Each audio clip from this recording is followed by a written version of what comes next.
Good Friday afternoon. This is Micah Mitchell with Madison County Weather Updates. It's about 5 p.m. I really wanted to get to this video earlier, but my real job got in the way, so um, I don't foresee us ever reaching a point where we're getting enough income for this to be a full-time job, so sometimes reality gets in the way.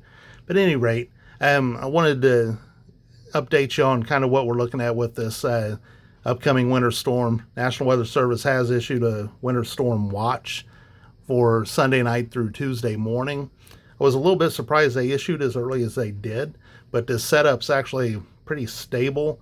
It's something we've not dealt with for a couple of years anyway. I believe January 12th of 2019 was the last time we had a good stable winter storm set up. That storm produced about 8.5 inches, 8 to 10 inches county-wide, and we may be falling into that kind of a territory again. As far as cold air availability, really we haven't seen this kind of a setup since the January 5th, 2014 storm that brought a foot of snow to the county. So, and that's not totally out of the realm of possibility.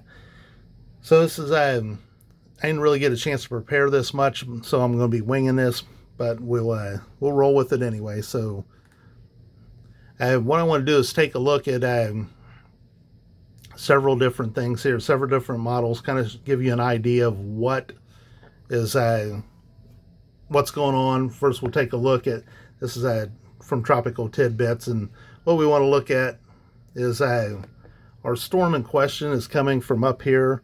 It's going to be coming onto the northwest coast up by Washington. That'll happen overnight.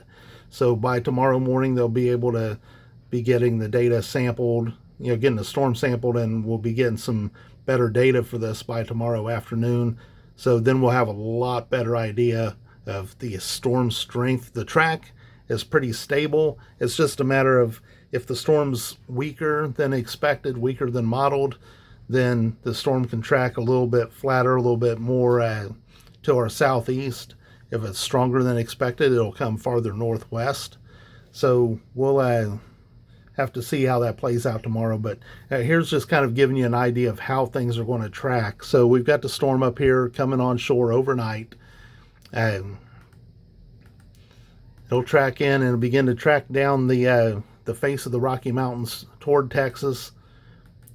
And you can see there's a pretty strong precipitation shield down here in Texas. The snow is going to be pretty heavy. Dallas-Fort Worth actually may pick up a good, 6 to maybe 8 inches of snow if this plays out right for them. And that is a once in a decade or two event for DFW. So I lived down there in the late 80s and early 90s, and in the 6 winters I was down there, we got 2 inches of snow that very first winter I was down there, and that was it. So pretty rare for them. I've got some friends down there, and they're pretty excited. So at any rate, the down there off of South Texas is where the storm will begin to take its turn and start to come back northeast. And actually, this is the Canadian model. So you can see the Canadian actually is way down here in Georgia, South Georgia, North Florida. And we'll go ahead and touch on this because it's one of the worst. It's not done well this winter, and this is probably one of the worst case scenarios for Madison County, but it's still not that bad, especially given the way this winter has gone. But you can see it's got the low way down here in Georgia. It's also got a secondary piece of energy sitting up here off of the East Coast that it wants to have picking up some of this moisture. And so if you keep these two in mind, that'll make more sense. And when you see the Canadian snowfall map and what it's doing, if you keep these two lows in mind, it'll make more sense. I do not buy this. Usually if there's going to be an exchange of energy and lows, they're going to be positioned more like this, and it's going to transfer energy toward the southeast rather than up to the northeast. But this is what the Canadian does with it, and the Canadian is way faster. This is 1 o'clock Monday. By 7 o'clock Monday, it's pretty much wrapping up the snow here. And then by 1 a.m. Tuesday, it's long gone. It's already transferred everything up here to a low up by Boston. And, our event's done as far as the Canadian is concerned. So we'll back this up here.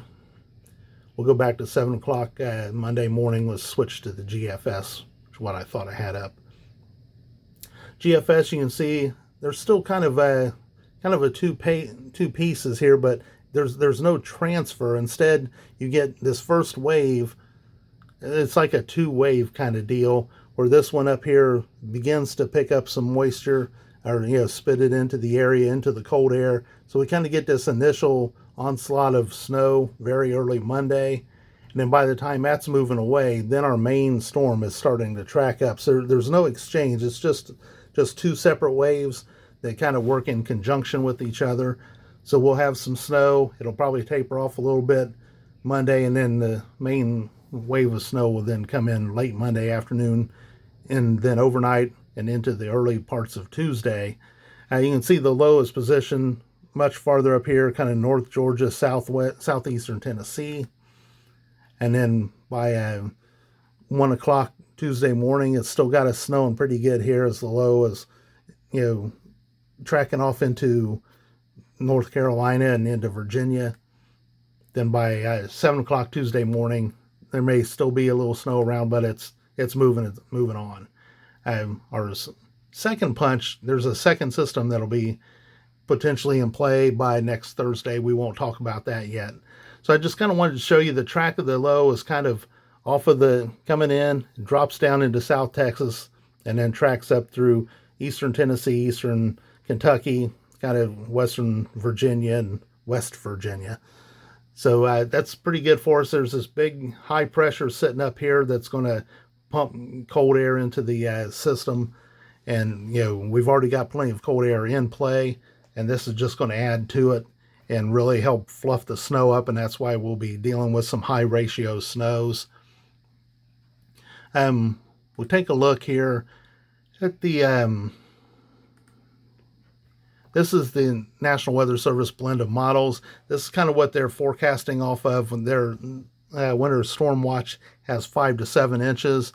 When you take a look, this is a 10-to-1 ratio, and you can actually see it's got the core of the heaviest snow right through our area. It's got 4 inches at a 10-to-1 ratio. This is 24-hour snow accumulation. So if you figure 15-to-1 ratio is going to make that a 6-inch snow, a 20-to-1 ratio is going to make it an 8-inch snow. So that's kind of, they've got a 5 to 7. That's kind of where they're coming up with their snow. So that's the National Weather Service model. So we'll take a look at the other models. I really kind of was hesitant to show these, but it's a stable enough thing. I kind of watched the BAM video earlier. I think some of you probably watch them also. Their analysis was a lot more in depth than what I'm going to do here, but I'm kind of in their boat too, that I agree this is a stable enough setup. I'm going to go ahead and show, even though I don't really like doing deterministic models. So this is the UK Met. You can see it's pretty far off here to the southeast. This is a 10-to-1 ratio. So UK Met, even as far east as it is, still puts down 5 to 6 inches. Again, you multiply that by 1.5 or 2, and you've got a pretty big snow. Where it kind of wants to cheat people is maybe up here closer to Lafayette and stuff, but even at that, that's still putting down a 6-inch snowform by the time you factor in the fluffing. We'll take a look at the Canadian. Remember I talked about the way the Canadian had looked? We'll have to back this up a little bit because, again, it was way faster. Let's go down here to the Kuchera. The Kuchera, that's where the model is actually factoring in the increase, the ratio. So 15-to-1, 20-to-1. And so these runs are actually factoring that in. And you can see what the Canadian does. It's got a heavy band out here. Then it's got a little gap of not as much, and then a heavier band off to the east. So this is probably the least that any of the models is putting down for Madison County, and it's still, a 4 to 5 inch snow. And that's the least any of them's putting down. And again, I don't buy this split scenario. I just don't think it's going to happen. But I wanted to show you what all the data is spitting out. So from there, we will take a look at the GFS. Again, I'm going to have to bump this up now because it's not as slow. This is 24-hour snowfall. And we'll go ahead and zoom in. Since I've got an account here, I can go into the local, zoom Indiana in. And you can see what the GFS is wanting to put down as 24-hour snowfall Monday into Tuesday. I mean, it's wanting to put down a good 9-10 inch snowfall, in Madison County, in Muncie, Hamilton County. It's up to around 9 inches, even as far north as Lafayette and Kokomo. So, and I do believe that Lafayette and Kokomo, those areas are not in the winter storm watch right now. I do believe that once a storm is on shore and is sampled, I do believe that they will be added to the winter storm watch or a winter storm warning whenever that comes. A warning probably would come later tomorrow, since they're expecting the storm to move in Sunday evening. Usually they'll do those within 24 hours of a storm. So I would expect by tomorrow evening will be when maybe late tomorrow afternoon, but tomorrow evening they'll probably issue the winter storm warning. So again, this is the GFS. We will take a look here at the European, and it's even more aggressive. And again, these are factoring in the fluffing, so there's no multiplication to do here. This is what they think once you factored in what the cold air is going to do. And it's even more aggressive. It's still putting down, 10 inches, 11 inches in Madison County, Muncie, 8 inches up around Lafayette. So it's a little bit farther southeast than what the GFS is. And that might be a little more the way I've leaned. So again, you can see that no matter what, all the data is pretty much in alignment.